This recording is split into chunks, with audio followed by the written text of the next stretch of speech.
Welcome back to 3 Up, 3 Downs National Central Division Breakdown. We have completed the Brewers and the Cardinals. We're moving on to the Cubbies, the Chicago Cubs, a team that added the most in this division, a team that's looking to take a step in this division.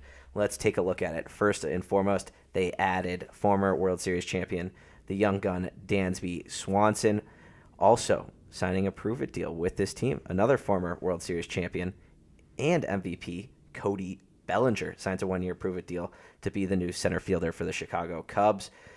They weren't done quite yet. They added in the rotation as well, bringing in Jameson Taillon, and they also are hoping that they can see their prospects take big steps for this Cubs team. Alex, what do you got on this roster, the starting lineup, the bench? Break it down. Yeah, and there's a couple other additions here. They signed Trey Mancini. Yep. Only 31 now. Tucker Barnhart's going to step in and be that catcher there, along with Yan Gomes, who was there last year. And then they had some pieces of the bullpen, which we'll get to. But starting off with the lineup, I actually look at this lineup, and I don't love it, but I like it a lot more. I think Dansby Swanson is a huge addition, obviously. I mean, they shelled out a lot of money to go get him. But then Trey Mancini is just a guy who's a really good hitter and can play outfield, will probably DH a good amount. Can play first if needed. Yeah, but a really good, just a good hitter. They're hoping for something from Cody Bellinger. Obviously, he got paid like $18 million on a one-year deal. Yeah, sounds about right. Which is kind of what he was going to get because everyone's looking at him like, is a change of scenery going to do something there? Yep. And it could. And we know what his potential is. I'm interested. I think Cody Bellinger, if he gets going, could be a fan favorite in the friendly confines of Wrigley Field. I could just see him hitting bombs into the bleachers there and becoming like I could see the vibes being right there. I could see the vibes lining up with Cody Bellinger as a Chicago Cub. So I actually kind of am excited about that, but we haven't seen that MVP Cody Bellinger for a while. But then the other thing I really like, this team has depth. I really like this bench. Nick Madrigal, former White Sox top pick and top prospect, who got injured and then traded in the Craig Kimbrell trade. Yep. With Cody Hoyer. Yeah, one of the best contact bats in baseball. I mean, he does not strike out. He can run. He's not slotted into a starting role right now, which I'd be surprised if they don't get him in a lot of games. I think he's too good of a table setter to not have him out there. Even if you're batting him like 8th or 9th, I just don't know how you don't play that bat a lot. And then Christopher Morel is another guy who had a good year last year, can kind of do a little bit of everything, hits the ball hard, runs well. Maybe not like he's a good utility man, I would say. He's a really good utility man with potential for more. Well, and I think the Cubs with Christopher Morel, someone who's big on him is Rick from Star 6. It's a little bit of an easier role for him. I think last year he was kind of thrusted into a lineup that needed him to play a lot more than he's probably ready to. And so the fact that he can kind of come off the bench, see some at-bats, see some time, I think that benefits him a lot. And he's able to learn from potential, MVP and Cody Bellinger.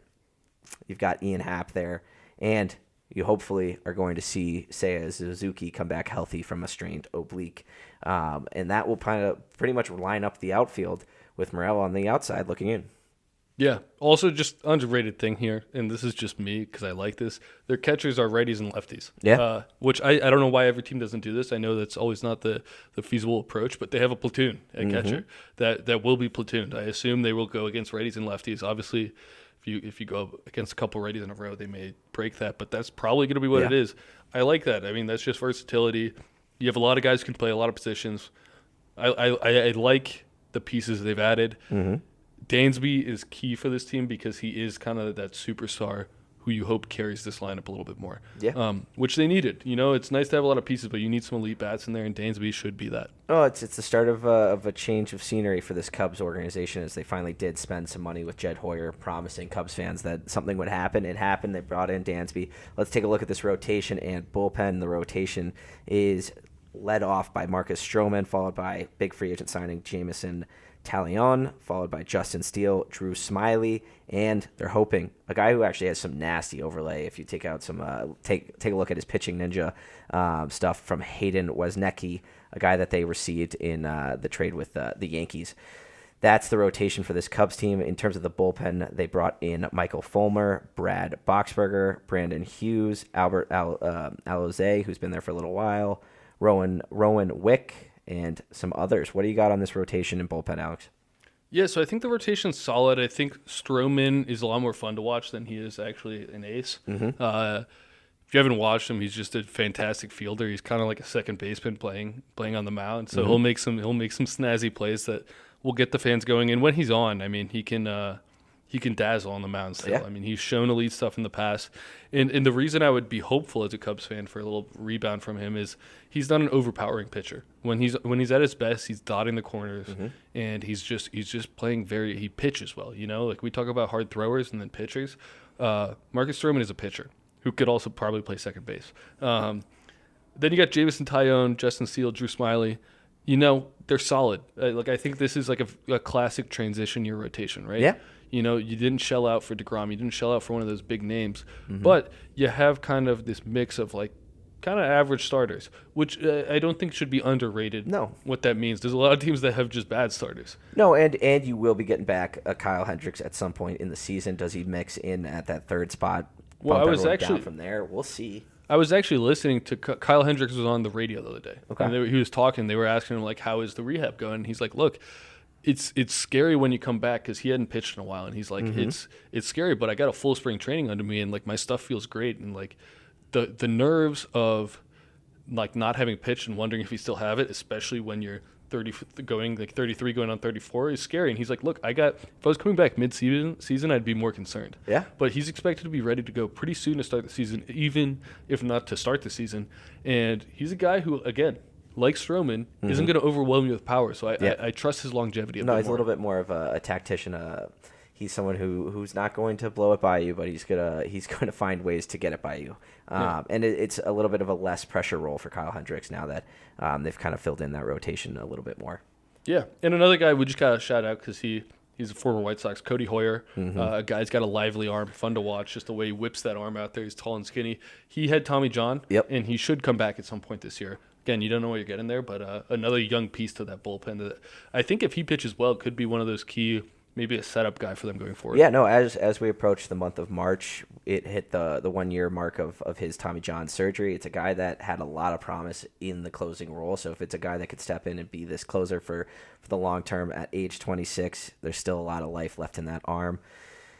X Factor. Who you got for the Chicago Cubs? Yeah, so I'm actually going to go with a guy who we didn't even talk about in our lineup because he's currently injured, but he'll be back. It's nothing too serious. Seiya. I'm going Seiya Suzuki, a guy who I really like, and I was hoping the White Sox would actually sign when he was on the market to be purchased, as they do from Japan. A guy who shows pop, a good bat. I just think he could be a really good player. I think he was like in the running for a Rookie of the Year last year before getting hurt, and Showed power. And he slowed down a little bit, but that's okay. Like these guys, it's not often you transition perfectly. Yeah. And he did, and then like people caught up to him. I think he could be in position for a pretty good year. And when I look at this lineup, having a healthy and developed Seiya Suzuki could mean a lot because I don't think we understand what Seiya Suzuki is yet in MLB. Yeah. And if he's a 30-homer guy, that's huge for this team. I And agree. it would be really exciting. It would be really exciting to see that. I agree. As Cubs fans, we're so excited to see Patrick Wisdom lead the power numbers on this team. You finally have been able to see him kind of get relegated to the bottom 7 of this lineup. But my pick that needs to click, Cody Bellinger. See if you can refine that MVP form. You're on a prove-it deal. Make it worth your money. Make it worth your time coming to Chicago and prove that you're a valuable asset in this league. Yeah. And turn up for the Chicago Cubs because they need it. They're ready. It's time. But projections. Well, quickly on Cody, the thing that I love about this for the Cubs, I know Rick was not too happy about how much they paid him. What I love about this, if Cody comes back and has a great year, maybe he's contending for an All-Star, you know, like because that's in his potential. He's a former MVP. I think he's going to want to stay in Chicago. Yeah, and it's a big city. That deal that he could get to re-sign, and if he likes the fan base, which he just seems like a fit to me. He just really does. I think they could be looking at maybe a slight bargain to get him back if he has a good year. So yeah. I really like your pick there. I think, and it's not only for this year. I think he could become a piece for them if he likes it here. He's and only like, 28 years old, I so know. he's young. He's young. And if he's like, look, I can play here. I found myself again. Why not? It's the Cubs. It's a question of how is that shoulder with Cody Bellinger? Is it healed? Is he ready to go? Can he start hot? We'll see what happens. Projections. Where do you see this team falling? Yeah, so I think I might be copying you here, but I'm going to go for them finishing second. I think they're going to finish above the Brewers. Yep. I like this lineup more to start, and I think there's a lot more upside. You talk about Cody Bellinger. I think Ian Happ has a little room to improve. Nico Horner, a guy who I know Cubs fans are super high on. And then obviously you had in Dansby, Trey Mancini. I just think they did a lot of good things here. The pitching is there's a lot left to be desired there, but it's not bad. No. In the bullpen, we didn't get too deep into it, but like Michael Fulmer, Brad Boxberg, these are good players, you know, and they may not be projected to be like these elite, strikeout heavy, like number one closer that you really want, but that doesn't mean they're not good. So I like this team. I think it's they've improved a lot with a lot of small pieces, and I'm excited to see what they can do. Even though I don't like them. I don't like the Cubs. I have a lot of friends who are Cubs fans, and I like a lot of Cubs fans, but I really hate the fan base in the team. Yeah, no, I completely agree with you. You said it. You stole it right out of my mouth. The Chicago Cubs will. I'm not going to say they're going to. I'm going to say they will. Or I'm not going to say they're projected. I'm going to say they will finish second in this division. I think they will fight for a wild card spot. Do they get it? Could be a team that needs one more year, but I wouldn't be shocked if they find themselves in that second wild card spot in the NL. That concludes our Chicago Cubs breakdown. Cubby fans, if we missed anything, hop in the comments. Let us know. Give us our critiques. Otherwise, give us a like. Give us a subscribe. Check out all the content from Star 6 Media. We are moving on to the Cincinnati Reds.